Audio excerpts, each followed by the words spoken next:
dream with a scheme that seemed to be out of this world. He approached me and opened his robe and showed me a hypodermic needle in the shape of a pen, and my first reaction was to step back fast. But then God grabbed me and said, "Slow down, my child. I've got a job for you to do." And with a burst of light, God grabbed my arm and said, "I mean you no harm." And he pushed a pen in it, filled my arteries, and God charted me to write some new shit, some true shit, something just for you shit. And when I was done with part one, God said, "Write some part two shit." He injected me with 3 blues and a muse of lengths and hues, and God said, "You've acquired some of the tools in the school you've been attending, but now it's time to stop pretending." And he started sending into my bloodstream the poetic feats of John Keats and the published grades of W.B. Yeats, and just when I thought God was through, he started sending me hits of Maya Angelou. And God asked, "You know what I've handed you?" And my response was no, and God said, "Let me show." And God kept filling me the same way he had been, giving me fix of Emily Dickinson, and my bloodstream seemed to scream as God gave me the liquidated literary genius of W.E.B. And I got lost between doses of Robert Frost. And my eyes got blurry in a flurry, and I was no longer feeling him, but I could see Emerson, Tennyson, and Stevenson. And God said, "You won't get far without Paul Orange Dunbar, and you can't start spitting until I've given you Whitman." And God kept filling me, and it felt like he was killing me. And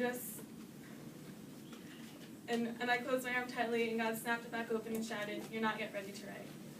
He said, "Tonight has just begun. Everything's all right, my son. You see, I need you. I use poetry to teach people. The world I created has been overrun by ignorant thinking, and I need poets to take the world back and break the curse. Now unbend your arms so I can give you William Wordsworth."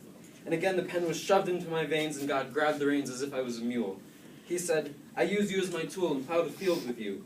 Fulfilling empty minds' needs while planting knowledge seeds, no longer will there be a flourishing time for malnourishing minds. I want you to make intelligence a law because ignorance is a crime." Now I need you to go and reap what you sow, while captivating minds like Edgar Allan Poe. I gave you the wings to now fly like the raven. This world needs saving. Feel free to fight off your fears, because they'll disappear within this injection of my tears, which contains the remains of great things gone and new things to come beyond the next dawn. You are the next in the bloodline of grace. You are a poet. You command